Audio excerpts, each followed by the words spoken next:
Hello there. Welcome back to Grade 12 Accounting. In this video, we are looking at a question of company financial statements. And this question is from a September 2024 preparatory exam. And we're going to look at the second part, which is 1.2, that is on the preparation of the statement of financial position. So this is what we have.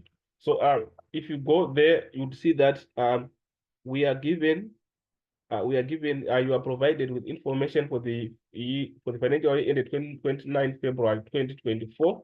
And obviously, we now want to go to the second part, which is 1.2, which is saying complete the statement of financial position, that is the balance sheet on 29 February 2024. And the question has got 33 marks. And then we've got a note that is there that is reading some amounts have been entered in the answer book, which we are going to see on the part of the answer book. And then we are given the information that we have just beneath that. So this is the information A, where we are given balances and totals on 29 February 2024. So if you go down those list of balances, you're supposed to go through everything before you start to answer the question. Then on the next page now, that's where we're going to have the information. We're given information B, adjustments and additional information. So we are seeing that the additional information is ranging from 1 going down to your last part, which is, let's try to see what we have at the bottom, which is our 13. So here, that's where our information is ending. So, but if you go back to the question, you would see that we have the first part, which is saying complete the statement of comprehensive income, that is income statement for the year ended 29 February 2024. You'd see that this part was prepared in the last video. So we are having the solution in this video because there are some figures that we are going to take from the statement of comprehensive income that we are going to use in the preparation of the statement of financial position. So let's go to our answer section and try to see what we have. If you go to our answer section now, you'd see that this is our statement of financial position. Remember, in the question, we were noted that we have some figures that are pre-entered. So these are the figures that we are going to have that are pre-entered. For example, current assets is pre-entered going down. This is pre-entered. We can see that that is the only item that we are seeing, or only entry that we are seeing is pre-entered. Other items are going to enter them. Then we can now go to the previous statement of comprehensive income that was prepared in the last video is this one. So we are just going to refer back and try to see other figures that might be applicable to this current statement of financial position. So having that, we can now go back and to our statement of financial position and try to see. So we know that the shaded areas indicate that we are not going to enter anything there. The entries are logged, so we're not going to enter anything. So we are concerned about the blank spaces that are white there that we are going to enter. So other fixed assets, we are not going to enter anything, but we are going to look for obviously the financial assets, financial fixed assets, whereby we are going to look for fixed deposit. So here, obviously, we are going to have your fixed deposit.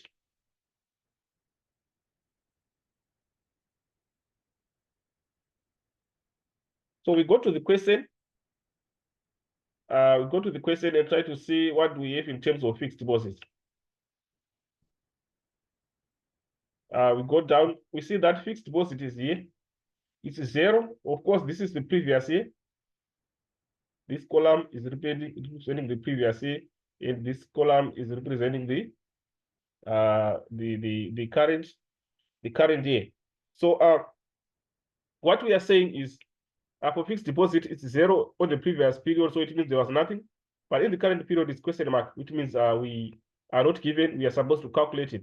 So for us to be able to calculate it, obviously, we get the hint in terms of how to calculate it in additional information. So we go to the additional information section and try to see where fixed deposit is being explained. So we go down checking. Where exactly do we have fixed deposit being explained. So if you come to additional information. Let's try to see.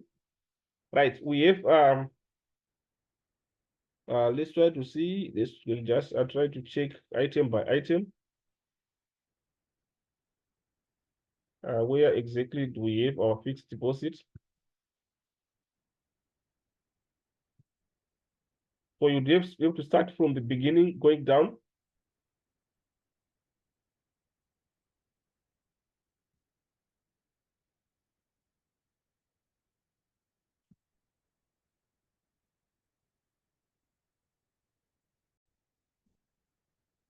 So if you go to item number 8, if you come here, it reads in the previous years, the business did not have any financial investments.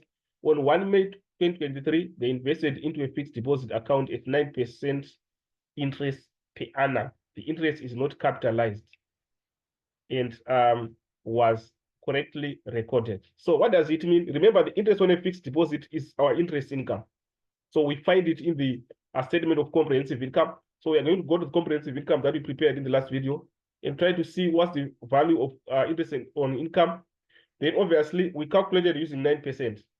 But again, let's take note that this fixed deposit is applying for a portion of the months of the financial period. Remember, it's starting from 1 May.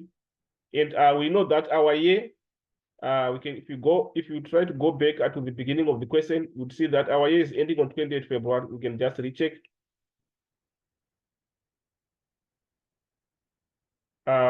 Complete statement of financial position on 29 February 2024. So this is where the year is ending, 29 February 2024.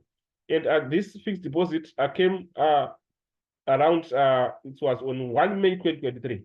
So it means it was there the whole of May, June, July, August, September, October, November, December, January, February. Then you can count how many months we have there. 1, 2, 3, 4, 5, 6, 7, 8, 9, 10. So we've got 10 months. So this fixed deposit was there for 10 months. So the interest was calculated using 10 months. It means we said 9% of the fixed deposit total amount, which is the amount that we are looking for. Then we made a proportion of 10 months over 12. And then we got the interest income that we are having in the statement of comprehensive income. Then we can formulate a formula and be able to find the total for fixed deposit. So if you come here on the other section, you'd see that at the bottom of our statement of comprehensive income of the previous period,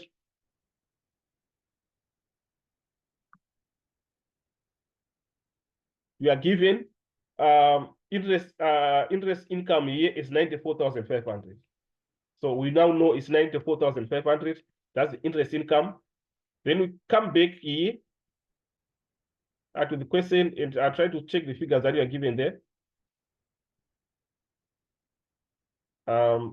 Here we are here. So we are saying we are here. So we are saying the interest rate, the interest per annum is 9%. So to get that 94,500, we said 9%, which is 0.09 as a decimal.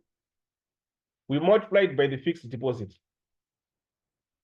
And the answer that we got, we apportioned to 10 months. Remember, I said it was from 1 May 2023 to end of February 2024, which we are having 10 months. We apportioned to 10 over 12 months a year. And then we got our 94,500. The figure that we want is this one, which is representing our fixed deposit. So this is what we have. So basically, this is just a matter of making X at the start of the formula, whereby we're saying X is equal to 94,500. Of course, at the year we are saying 0.09 times X. So if you take 0.09 the other side, it becomes a denominator, 0.09. And then here we multiply by, here we've got 10 over 12. So if you take it the other side, 12 becomes the numerator, 10 becomes the denominator. So it's times 12 over 10. So we calculate it as such. You are going to see that the answer that you are going to get is going to be 1,260,000.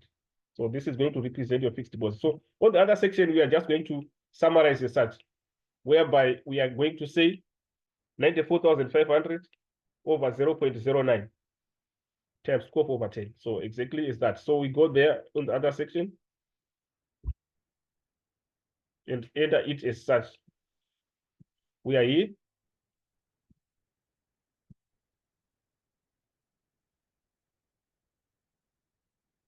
So we are saying our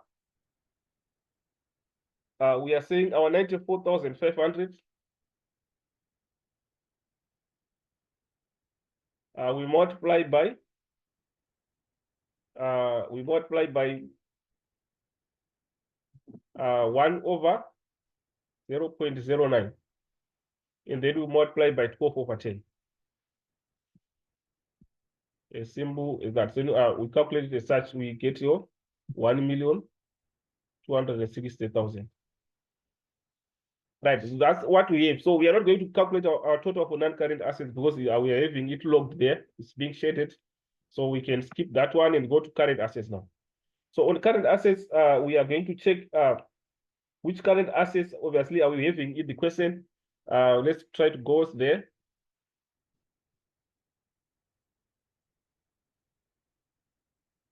So if you start from the beginning, going down, you'd see that we have got data control, which we are going to adjust other trading other payables, and also we have trading stock. So we can pick trading stock first, whereby we're having 982,400 that we are having there.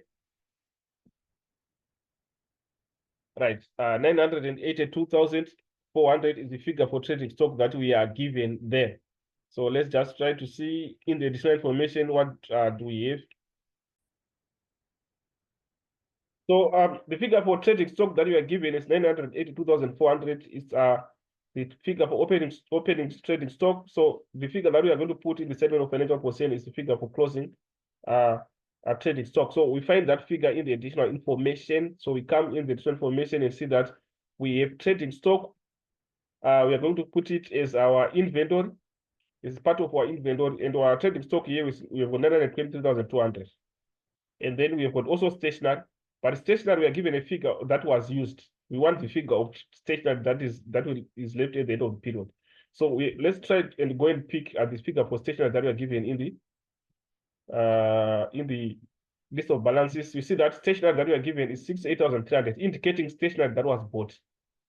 And the one that we are given in additional information is one that was used. So we want what remained at the end of the period to include it as closing stationery stock. So if you come here, remember for our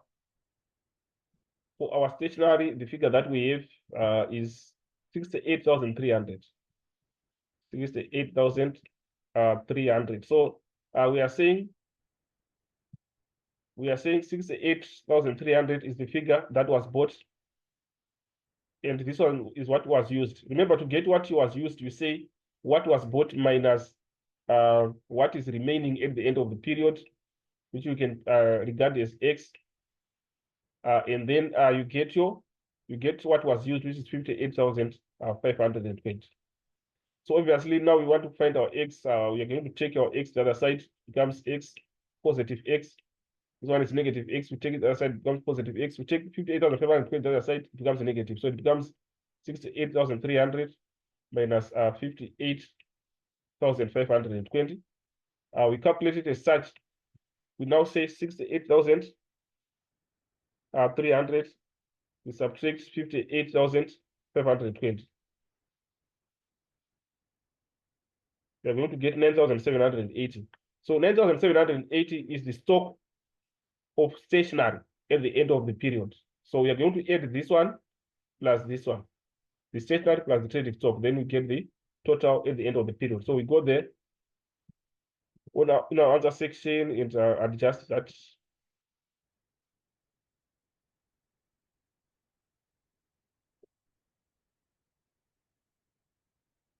So we are saying trading, we are saying inventory,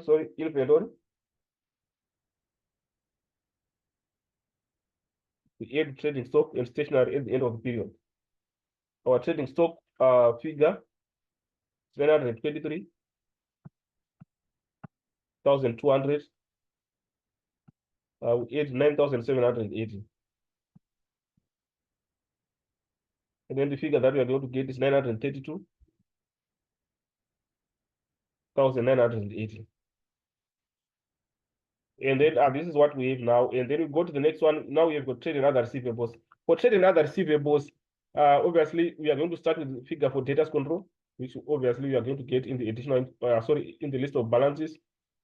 Debtors control figure 480,390. And obviously we are going to look for other receivables, prepayments of expenses, accruals of income, also part of other receivables. So we go there and include our 480,390.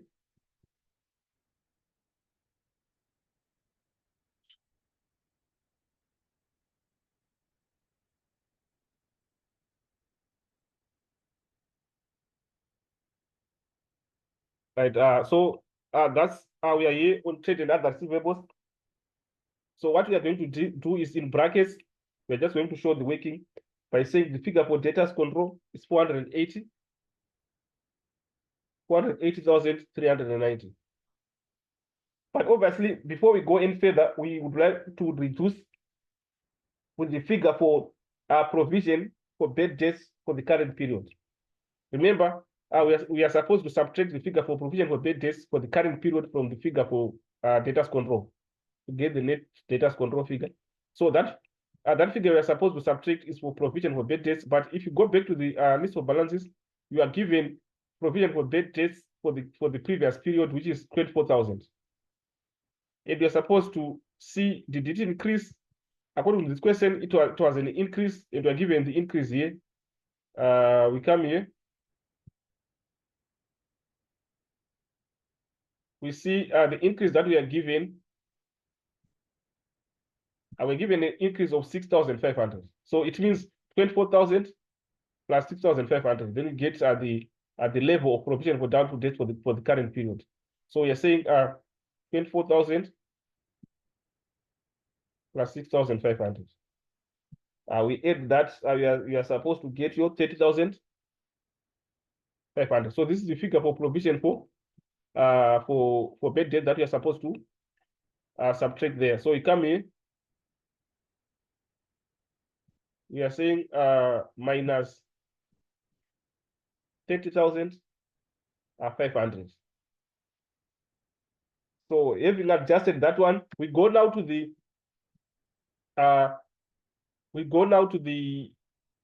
statement of comprehensive income and identify the prepayments of expenses. So expenses are here.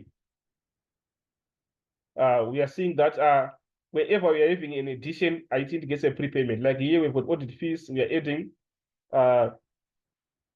We've got audit fees. There is an addition of 34,860 that we are having there.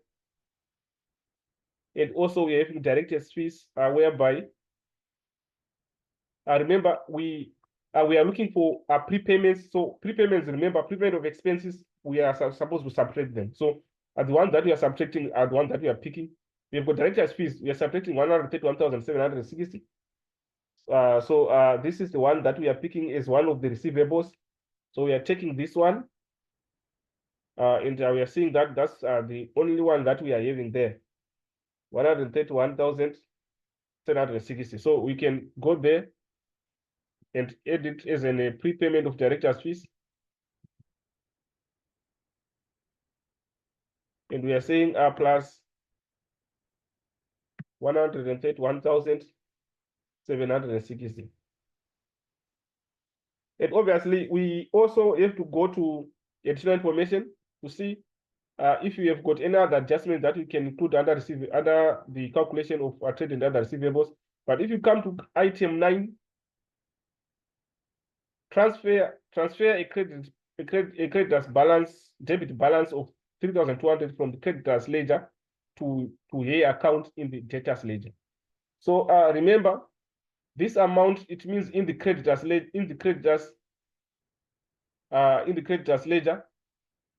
it was on the, it's a debit balance, so it was on the debit side, on the debit balance. So if you are transferring it, you are crediting creditors ledger and you are debiting the debtors.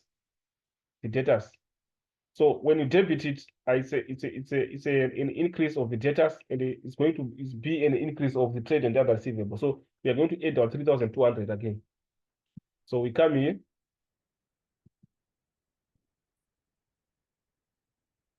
We come here and we are saying plus 3,200.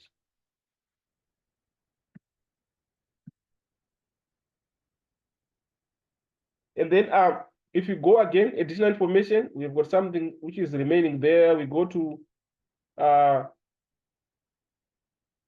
item 7. They're saying an amount of tax is still receivable with SARS on 29 February 2024. But if you go to our list of balances, we see that we are given a figure for SARS indicating provisional payments of SARS. SARS income tax, provisional tax payments, 1,812,730. We are supposed to compare it with the tax for that period, of which we are going to see to get the figure for tax for that period in the statement of comprehensive income. So if you come to the statement of comprehensive income,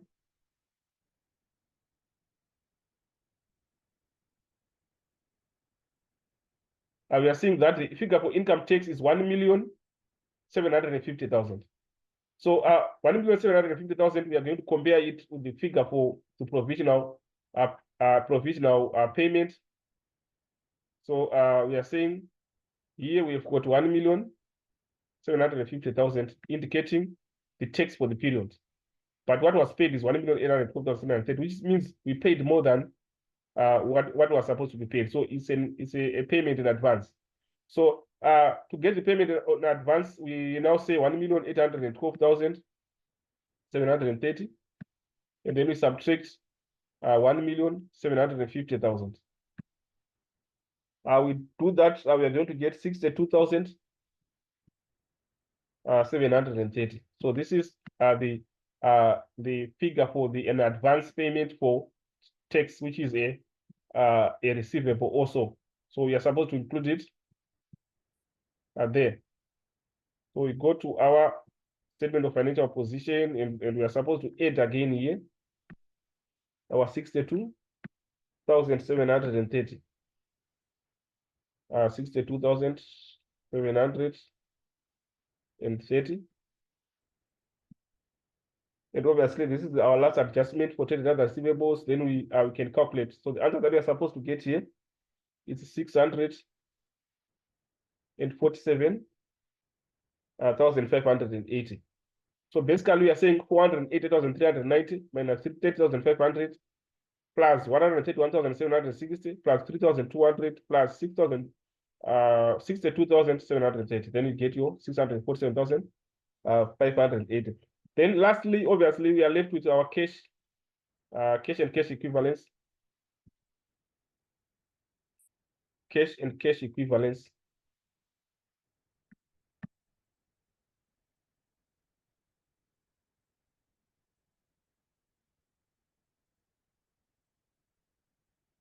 So for our cash and cash equivalents, I will go again to the question to see what figure do we have in terms of cash and cash equivalents. So we come here. We are going to check throughout what we have going down.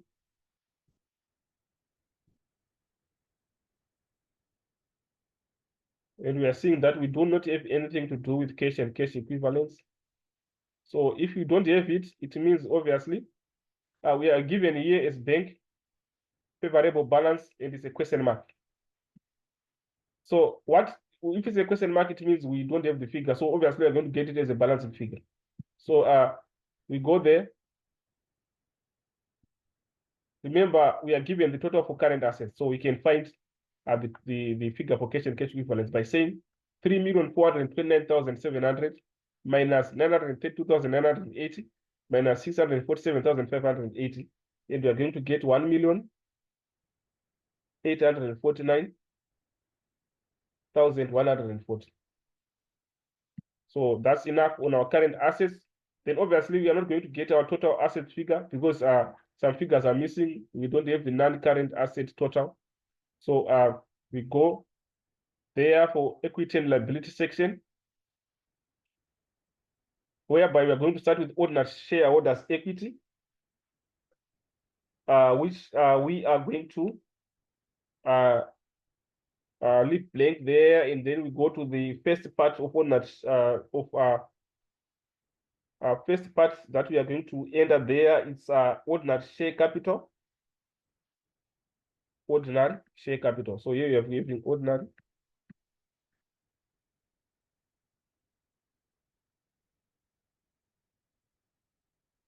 Ordinary share capital. We can go to our question to see if we have the figure for ordinary share capital. It's a question mark again, which means we don't have it. We can leave it, and then we come back to find it as a balancing figure. And obviously, we also have the figure for retained earnings. That is part of our ordinary share equity. Retained earnings, we have the figure, which is 1,038,480. So we are going to put that one as retained earnings.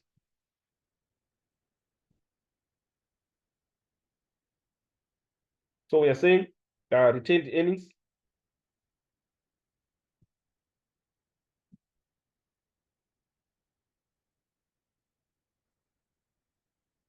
And the figure that we are given as retained earnings is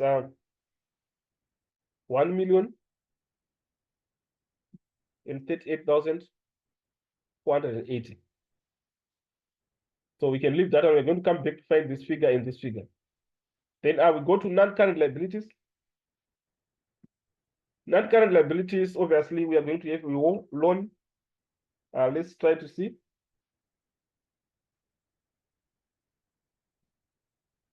Loan, we are given it as 1,624,000. But you check additional information because the loan we have some adjustments in terms of maybe a transfer in the form of current portion of loan, which you are supposed to subtract from the loan figure.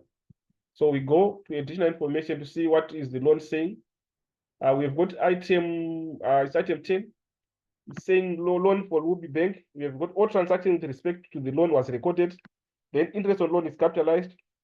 A fixed monthly installment, including interest, was paid in full. The repayments, including interest for the year, amounted to 402,000. So this is what we have. And then note the capital portion of the repayments will decrease by 5% over the next financial year. So we have got a current portion of loan. And to calculate current portion of loan is equal to, you say fixed monthly payments that will be given here. You've got 402,000. Then you subtract the interest, the total for interest. So obviously we have 402,000. Then the total for interest, we get it in the statement of comprehensive income for the previous you get it from the statement of comprehensive income for the period, but we are going to get the figure for interest. So we come here at the end of it. That's where we are going to have our interest amount there, which is 162,000. We see it here. So it's the one that we are going to subtract from the figure for repayments to get the current portion. So if you subtract 62,000, you are going to get your 240,000. It's 162, sorry, 162,000. So if you say 402,000 and subtract 162, you're going to get your 240,000. So we have 240,000. But we are told that it's going to decrease by 5%. The current portion of the repayments will decrease by 5%. So this is our current portion of loan. But it's going to decrease by 5%. So the decrease of 5% is represented by saying 100% minus 5%. And you get your 95%. So you are going to calculate 95% of this figure to get the net amount. So it says 95% is 95 over 100. We multiply by 240,000. And the figure that we are going to get there, let's try to calculate and see what we get. 0.95, and then we multiply by 240,000. You are going to get your 228,000. 228,000. So this is the figure that we are going to subtract from the figure for loan. And you are going to transfer it under current liabilities as current portion of loan.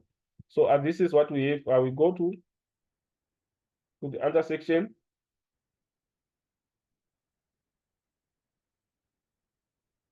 And we are saying loan, whereby we are saying the total that we are given in the list of balances, 1,624,000, and we subtract 228,000. And the net figure that we are going to get is 1,396,000. In the year, we've got 1,396,000. So this is what we have. Then we go to the next part, which is the now the current liability. So we're going to start with trade and other payables. Obviously, trade and other payables, we are going to start with the figure for creditors control.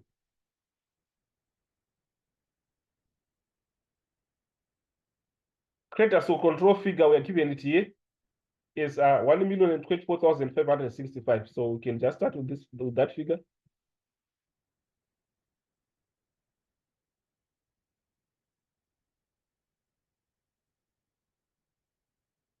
So our calculation is going to start with our creditors control figure, which is 1,024,565. And then we have got that balance that we transferred from that was transferred to the debtors ledger, which is 3,200. This one we can just check it. We can quickly adjust for that one.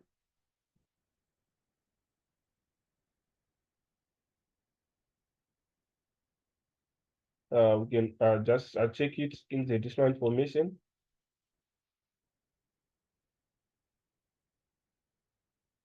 But if you go to item 9, transfer creditors debit the balance of 3,200 from the creditors ledger.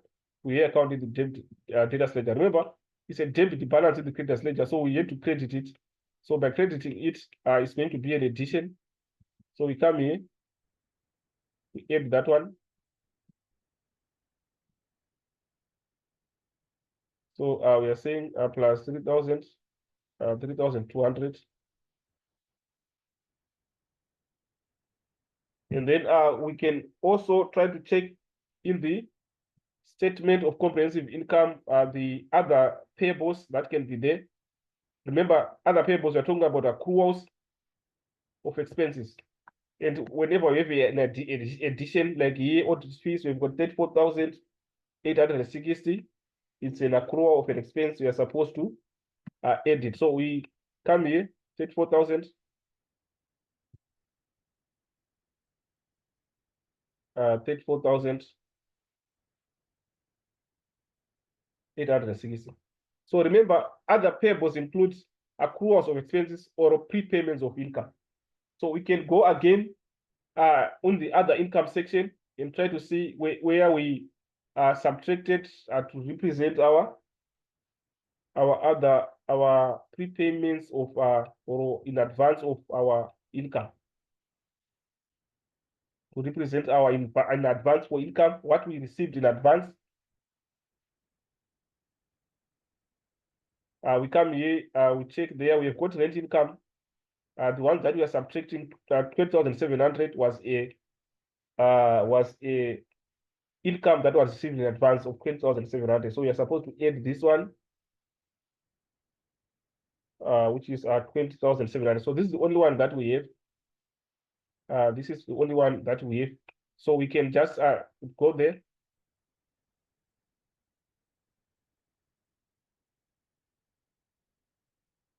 And here we are saying plus again 20,700. And then we say 1,024,565 plus 2,200 plus 34,860. plus 20,700. Then you get the total, which is 1,083,325. Then we also have the current portion of loan.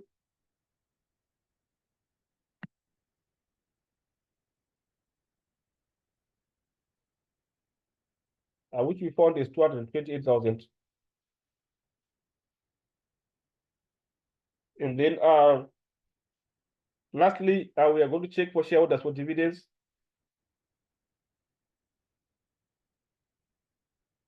So remember, these dividends on order shares that were given in the list of balances indicate dividends that were paid.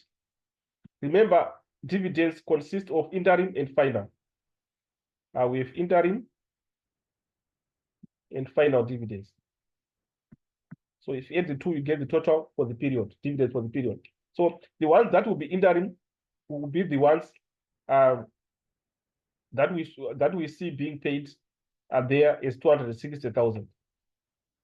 So the final dividends are the ones that we are going to see in the statement of financial position under current liabilities, because they won't be paid for the period, they accrue to the next period.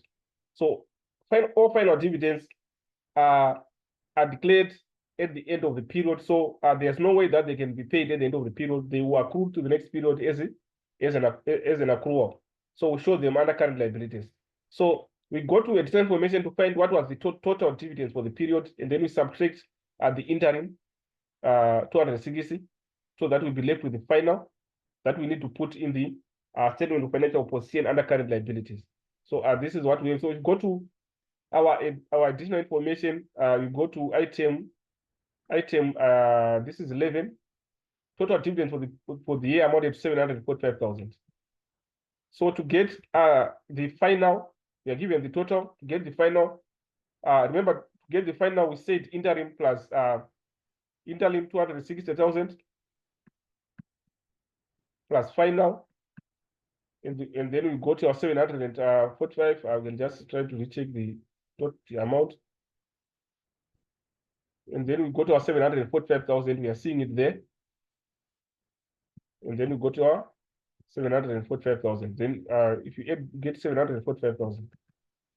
Then so to get the figure for final now, we are saying final is equals to 745,000. We take the 260,000 that aside, it becomes negative 260,000, negative 260,000. Then if you subtract there, the figure that you are going to get is 485,000 is final dividends, which are going to be under our current liabilities. So we come here.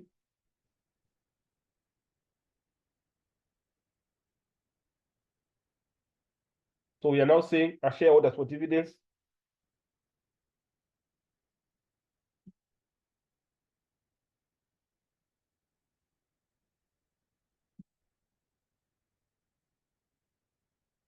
$485,000. Then we are now supposed to add, say, 485,000 plus 220,000 plus 1,083,325. Then you get the total for current liabilities, which is supposed to be 1,796,325. So this is what we have. Then we can now find the missing figures that we left there at the beginning. So what we are saying is we need to first find this figure.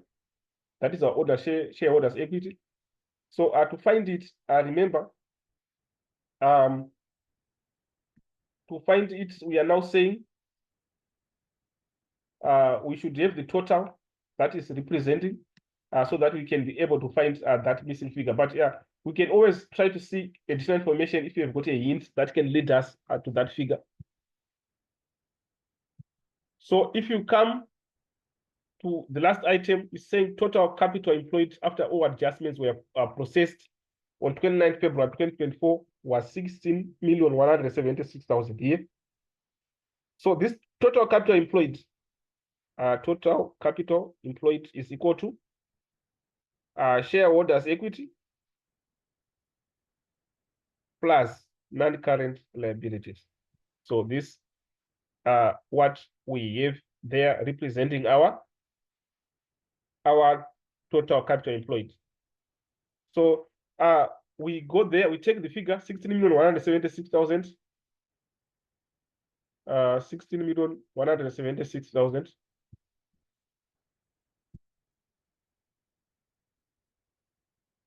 So what we are saying is, if you come here, we are saying 16,176,000 is total capital employed. We get it by saying shareholders equity is the figure that we are looking for. Shareholders equity plus non-current liabilities, which is 1,396,000.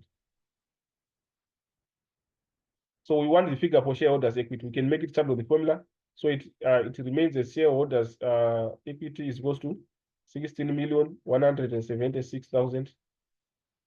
Then we subtract 1,396,000. Calculate it as such. You'd see that the figure that we are going to get there for ordinary shareholders equity is going to be 14,780,000. So this is our figure that is going to represent our shareholders equity, which is going to come here. It's our 14,780,000. So having this now, we can now find our ordinary share capital by saying 14,780,000 minus 1,038,480. Then we get your 13,741,520. So this is the end of our calculations and at the end of our statement of financial position. So this is what we had, guys, according to this video on the preparation of statement of financial position according to the question paper of September 2024. So hopefully this video was helpful. Let's subscribe and share. Let's turn off the notification button so that we become updated with the videos that are going to come as we prepare for our final exam. Let's share the link to our friends so that they get updated on the videos that are going to come, and this is going to enhance their revision strength. So as for this video, I'm signing out. We meet again in the next video.